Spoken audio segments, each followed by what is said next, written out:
Today we're going to do a little bit of reading practice. What we're going to start with is just this reading right here. So you can pause the video and read it by yourself, or you can read it with me right now. My name is Sarah.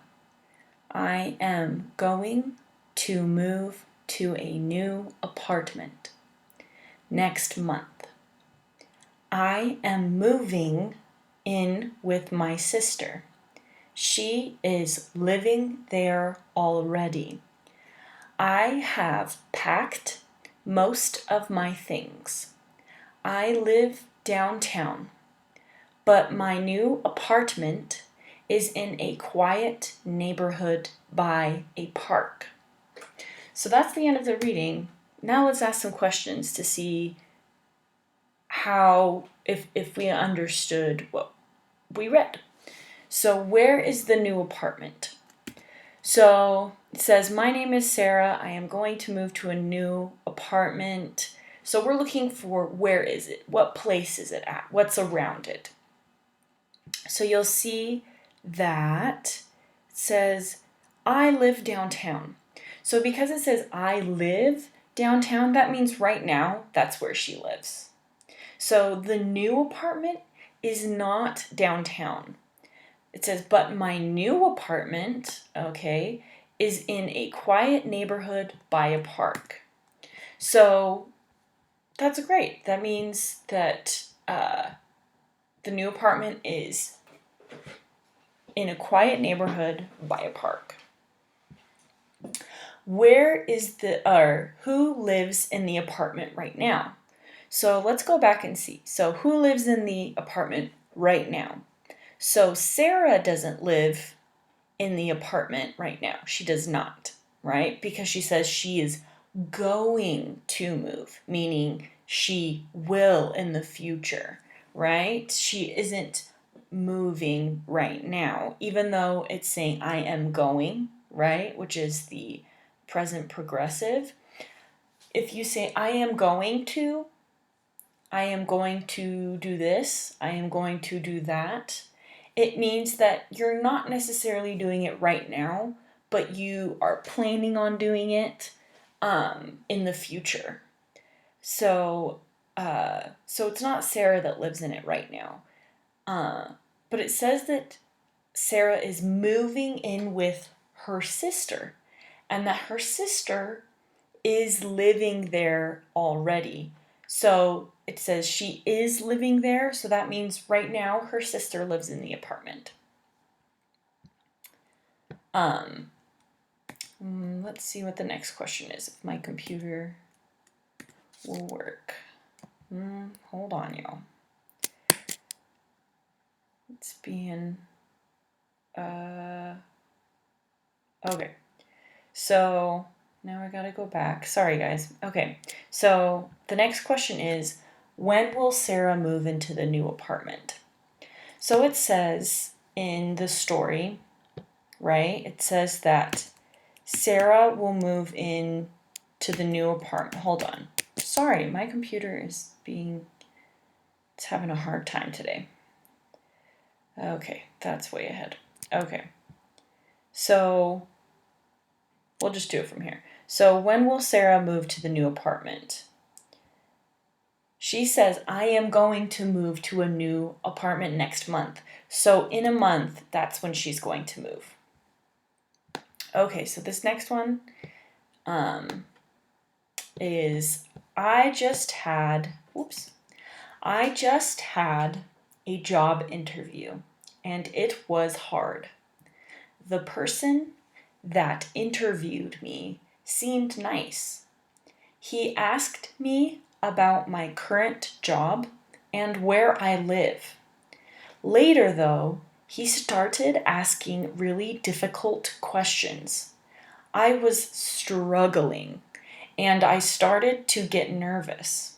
I really want this job, but now I'm not sure I will get it. I am applying to other jobs to be safe. I think I might ask my friend for some advice on how to do well in a job interview. Okay, so just a few things to go over. So, the word struggle is a verb, and struggling is the present progressive, right? Struggling rather than struggle. Struggle means something's hard and you aren't doing it. You don't feel good about it. So, like for example, for me, if I try to go exercise or go on a hike and I haven't done it in a long time, I struggle, meaning I have a hard time doing it. So, saying that I was struggling means that it just was hard for you. So that's what it means. And then I think everything in here is stuff we've gone over before. I'm means I am, right? It's a contraction. And I think that's the only interviews are just the thing that you do when you go in, when you apply for a job, when you sign up to get a job and they call you and they say, hey, can we interview you? And it's what you do before you get the job. It's how you get the job is an interview.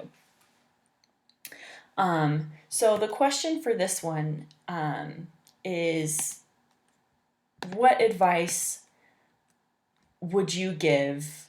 Hold on, it's right here. What advice would you give? Or do you have any advice about job interviews?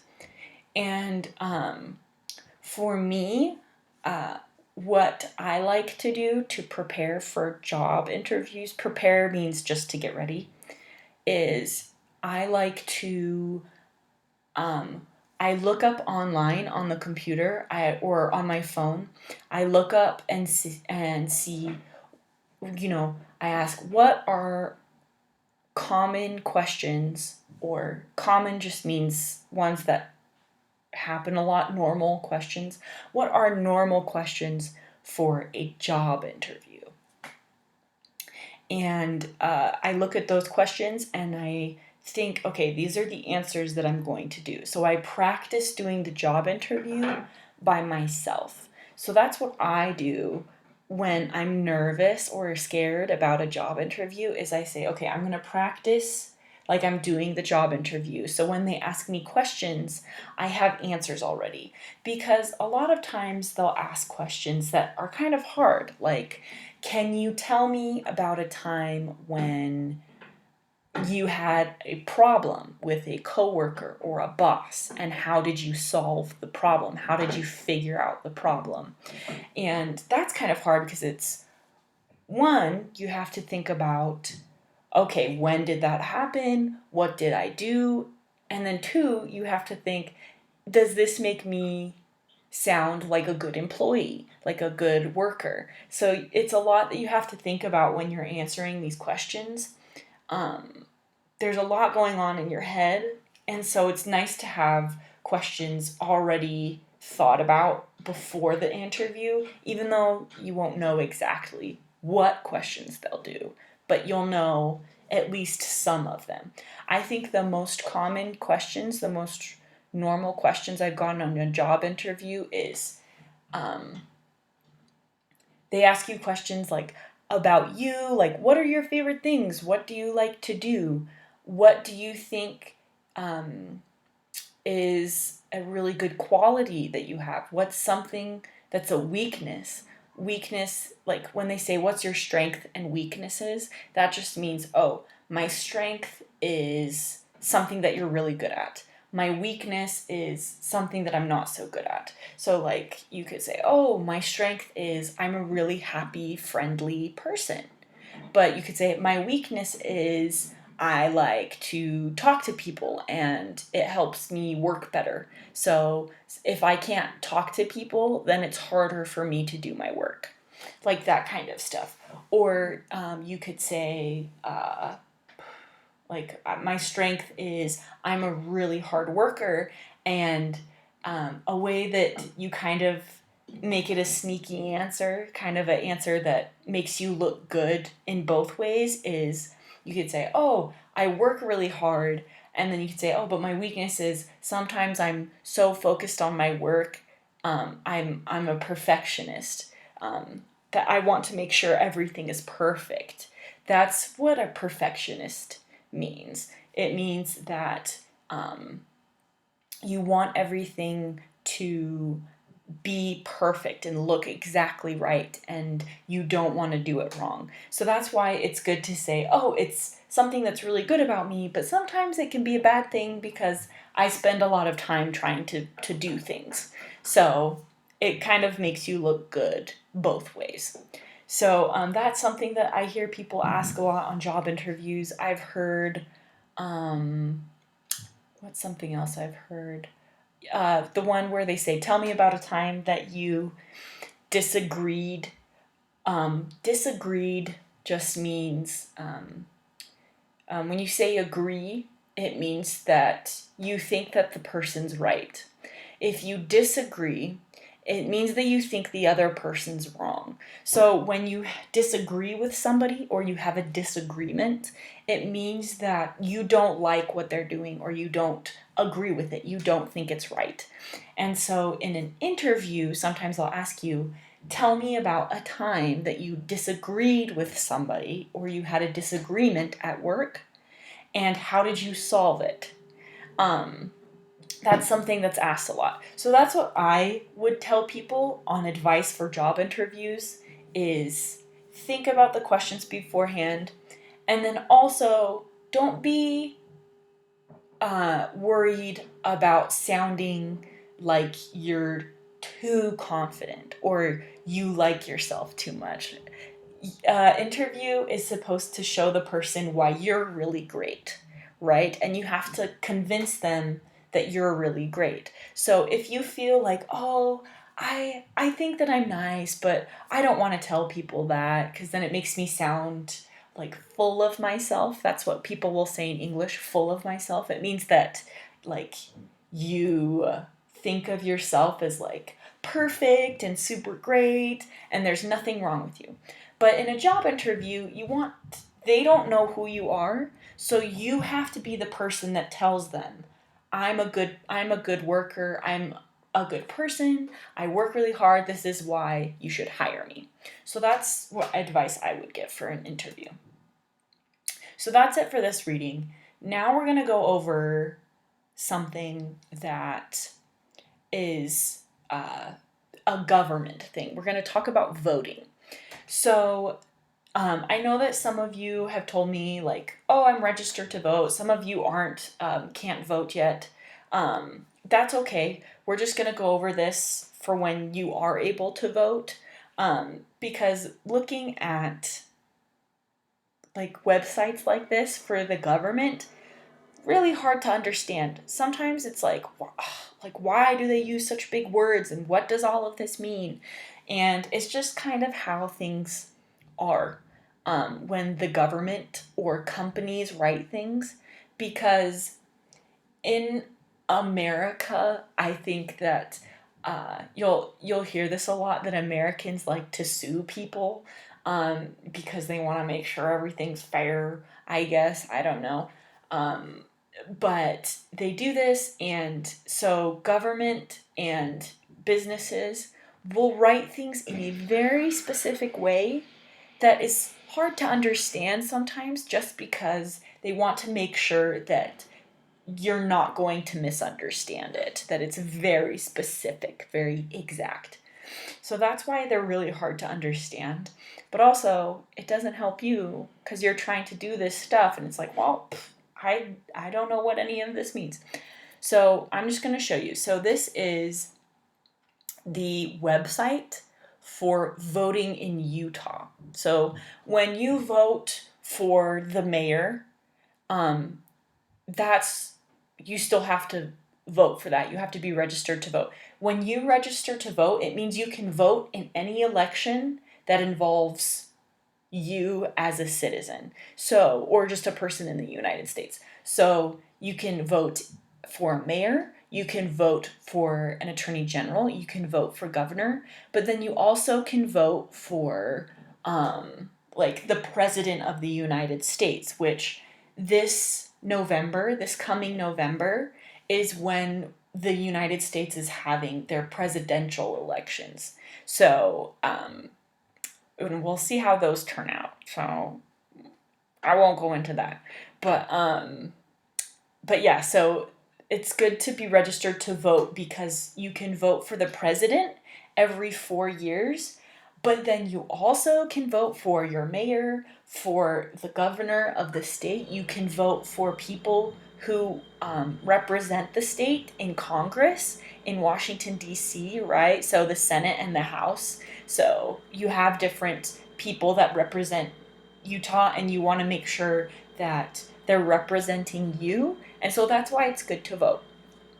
Um, so uh, this is what the website looks like. So here it has stuff like these little buttons, register to vote. So register, it just means to sign up. It means that you're showing them that yes, I live in Utah, I live in this county, I am a citizen of the United States, and so I can vote. That's what they want to do. So um,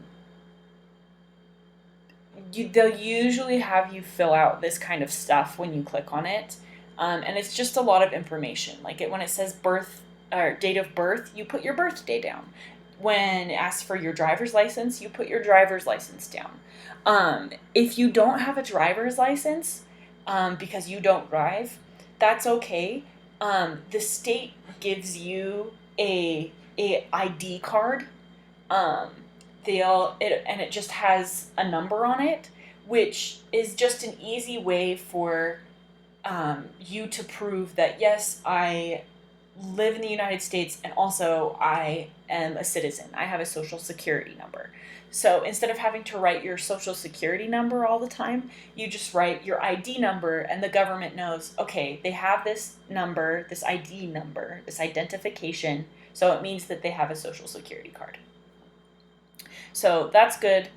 Um, you can update your voter information, meaning you can, uh, if you move, like say you moved from Salt Lake to Logan, you would update your voter information because even though you're still in Utah and the United States, it changes who you vote for the mayor. It changes that kind of stuff. And for for when you're voting for the governor, I think in Utah, it doesn't matter where you vote, but when you vote in federal elections, federal means like the big government in Washington, D.C., you need to vote in the county that you are registered in, which is kind of annoying because if you live in one county, like I used to live in Utah County, but I went to school and I worked in Salt Lake County, and I wanted to vote while I was at school, but I couldn't vote there because I wasn't registered in Salt Lake County. I was registered in Utah County. So I had to go all the way to Utah County to vote. So that's why it's good to update your voter information. Um, and then this one, it says update ballot mailing address. So update means to put down like the new one. It's the new thing, right? That's what update means. It just means new information, new stuff. Ballot is what we call the thing that you vote on. So the little piece of paper that you turn in with your vote, that's a ballot. And then mailing address. So because of COVID, the elections are going to be done through the mail. So they're, instead of going to a place to vote on the machines, what you do is you get it sent to your address. So that's why it's important to make sure that your address is correct and it's not your old address. Or if it is an older address, that you are able to go get that mail. Because it's important to vote, and so it's important to get that sent to you. So that's what the update ballot mailing address is. It means this is my new address. So it's something that you want to do before the elections happen. So we're going to do a bit of reading on this. So this says, regarding address updates, in order to register online to vote, your address must match the address on file with the driver license division. So that means if you want to register online to be able to vote, your address that you are putting in to register needs to be the same address as the one that's on your driver's license or your ID card. If your driver license address is not current, current just means like it's like saying present. If it's not your present address, if it's not your address right now, please update. Update means to make the new one, your address with the driver license division. So that means you have to go to the DMV and you have to change your address. This must be done before submitting your online voter registration. So it says this must be done before. So before you fill out the update, before you put in the new address, you have to make sure that you've already changed it with the DMV. It's a lot of work. It's a lot of going back and forth. It's crazy. So, and then usually on the internet, when you see something that's in blue and it's underlined, and you see how my little thing goes from being a little black arrow to a little glove hand, that means that you can click on it. It means that you can click on that and it will take you to a new web page, okay? So after updating your address, please allow 24 hours before returning to register to vote online. So it says, if you go to the DMV, if you update it, that means you have to wait a whole day. So 24 hours before you come back here and try to register to vote.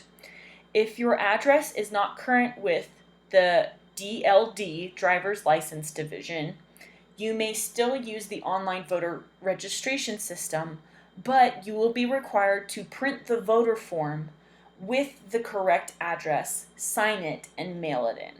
So that means if you can't make it down, it's impossible to do it, there's a way to get by it. And you print out the form, you put in the correct address, you sign it, and then you send it back to them. So it's a lot of work. So let's just look at some of this stuff over here. So what would be good to talk about? So this one says deadline. Deadline means when something needs to be done by. So this application must be received by your county clerk's office no later than 5 p.m. 11 calendar days before the election. So it's saying that you have to turn in your voter registration 11 days before the election. So on election day, you have to count 11 days before and make sure that you have it in by 5 o'clock p.m. before that. So when you see the phrase calendar days, it means like Monday, Tuesday, Wednesday, Thursday, Friday, Saturday. Those are calendar days. So that's what that means. And then this just says notice. Notice just means like, look at this thing. It's an announcement. You need to know about this. It says, in accordance with section 20A2401. Now, what does that mean? I don't know what that means. Basically, this just means that there's a law. That means that whatever they're talking about, if you do it the wrong way, it's bad and it's against the law. So when it says accordance, meaning in accordance, it means they're following the rules. They say, because of this rule right here, the penalty, meaning like the punishment, what happens, for willfully causing, procuring, or allowing yourself to be registered or pre-registered to vote, if you know you are not entitled to vote, is up to 1 year in jail and a fine up to $2,500. What does that mean?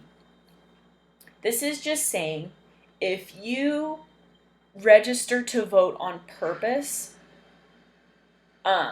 or pay somebody to register you or something, but you're not within the state of Utah, you're not really in the county that you say you're in. Basically, if you're trying to vote in an election that you're not allowed to, it means that you can get in trouble. It doesn't always mean that they'll catch you, but it means that if they do catch you, you could get in a lot of trouble. You could be put in jail for up to 1 year, meaning maximum, the most you could be in is a year, or have to pay a fine. That's a lot of money. So this one, what is this? Privacy notice. Voter registration records contain some information that is available to the public. Oh, okay. Such as your name and address, some information that is available only to government entities. What does entities mean? Government entities is like offices. So, and some information is available only to certain third parties in accordance with the requirements of law. Your driver's license number, identification card number, social security number, email address, and full date of birth are available only to government entities. Government entities, that just means the offices of the government. So all this personal information on your voter registration, like social security number, your birthday, your political party, like that kind of stuff, driver's license and email address, that stuff can only be looked at by official government offices. So like the governor's office, or the mayor's office. Those offices are the only ones that can see that. But what happens is they'll give the year you were born, what political party you belong to. Like when people say Republican and Democrat, or GOP or independent, those are political parties, means it's groups of people that agree on a lot of stuff, and so they vote on things together. Like they say, oh, we're not going to vote for this person, so our party, meaning our group of people, are going to vote for this person. So if you belong to a political party, it means that you just say, I am like all of these people, and these are the people that I think like, and I vote the same on a lot of this stuff. So that stuff, like, so the year you were born, the political party you were a part of, that means they can give this information can be like public, that you're registered to vote and things like that. So that's why sometimes when elections start happening, you'll get these random phone calls or emails and stuff that are like, oh, hey, I'm running for the mayor. Are you going to vote for me? This is what, that kind of stuff. That's what that is. So, but what you can do is, it says you may request that all information on your voter registration records be withheld from all persons other than government entities, political parties, candidates for public office, and their contractors, employees, and volunteers by indicating yes on the withhold your voter registration information section of this form. That means if you say yes on withholding information, it means that that information won't be public, and that other people can't use it or look at it and see it. So this is just request for additional privacy information. It means that if you want more privacy more than that, you can do a form that says, I don't want anybody to have access to my information. Um, so you can fill that out. Um, so if you don't like getting phone calls from people being like, hey, vote for me, you can fill out a form that will make it so that they won't be able to. They won't be able to get that information. So, and then it says, if you need help, if you don't understand something, or you're having trouble, or you have a question, or there's something that happened that's causing a problem with you to register, when it says contact, that means it's the people you need to talk to if you have a problem. It says the Utah Lieutenant, LT just means lieutenant, governor's office. And it says technical support and live chat. So that means you can call this phone number if you need help, or you can email them at support@utah.gov. So that's something you can do. So there are lots of good things on this. So you click on this part, it says vote. This says primary election, and it says voter registration and party affiliation. Party affiliation is like, affiliation means who you're like, I guess, who you want to be put with, like what group. And it says the deadline has passed. That's okay, whatever. But it says notice. So it means whenever something says notice, it means like you need to read this. To limit the spread of COVID-19, the primary election will be conducted by mail. Polling locations may not be available. So that means they say what we're planning on doing is sending the vote by mail. We're not going to do the little machines. Some counties may offer drive-up voting on election day, meaning some places that some counties where people live. Counties is like not the city, but the district is sometimes how they'll refer to it. A county is just the area that's like the same, they consider them the same area, right? So however your submission will be processed, sorry, I was reading the wrong thing. So it says some counties, some places may offer drive-up voting on election day, meaning instead of going to like the library or like to a school to vote on the machine, they'll do it so it's you can drive up to it and vote there. So you don't have to do a mail-in ballot. And it says click here for more information, meaning if you need more information, more stuff about it, you can click there.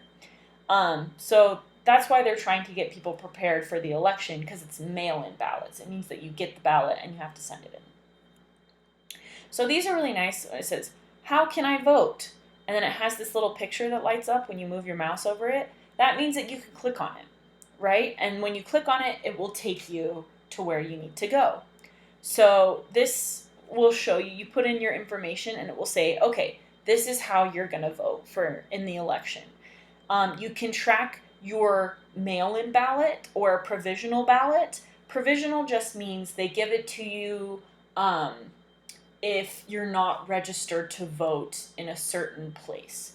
They'll be like, oh, we know that like you aren't from this area, but we'll let you vote anyways. So you have to fill out this form. So that's how you track it. And then it says, learn about candidates and issues. Candidates is people who are running for the government. And issues is like stuff that's important to them. You can find your voter registration information. Info just means information. Register to vote or update registration or update ballot mailing address. So, and then this says additional resources for voters, and I just clicked on that. So this is just a lot of information. If you're trying to figure out if you have a question, sometimes it's good to just call them. Like it says, can't find the information you're looking for, contact the Lieutenant Governor's office at elections. So this is the place you can email, or you can call them. I would say call them, because it's good to just talk to somebody and get your answer immediately or right then. So I think that's it that I wanted to show you about voting. But it's nice to have this stuff online It's just vote.utah.gov about election stuff to figure out where you need to vote, figure out if you're mailing in your vote. Also, they have bilingual voter registration forms. So you'll see that this registration form is in Spanish. I don't know if they have other languages right now, but I do know that sometimes you can put the whatever language your phone is in.